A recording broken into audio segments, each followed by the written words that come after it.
வேணாம் ஆகா ஓஹோன்னு. அதே சமயத்துல நீங்க இந்த விஜய் பக்கமும் நிக்க வேணாம்.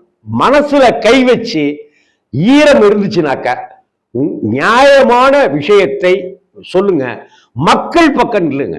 மக்கள் பக்கம் நிற்காத எந்த ஒரு கட்சியையும் எந்த ஒரு தலைவரையும் தூக்கி கடாசுவதற்கு மக்கள் ஒருபோதும் தயங்க மாட்டார்கள். சும்மா பலிய வச்சுக்கிட்டு வேடிக்கை காமிக்கிறீங்களா, விளையாடுறீங்களா? உங்க கூட்டணிக்காக பின்புலத்துக்காக என்னென்னமோ பண்ணி கேவல அரசியல் பண்ணுவீங்களா? என்ன காரணம்?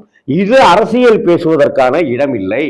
அதனால நாம அந்த 39-40 பேருடைய குடும்பத்தினர் பக்கம் நிப்போம்னு தேமுதிக பிரேமலதா விஜயகாந்த் அவர்கள் அப்படி சொல்லியிருந்தாலும், எடப்பாடி அவர்கள் சொல்லியிருந்தாலும் சரியா இருக்கும். நேரா போயிட்டார்.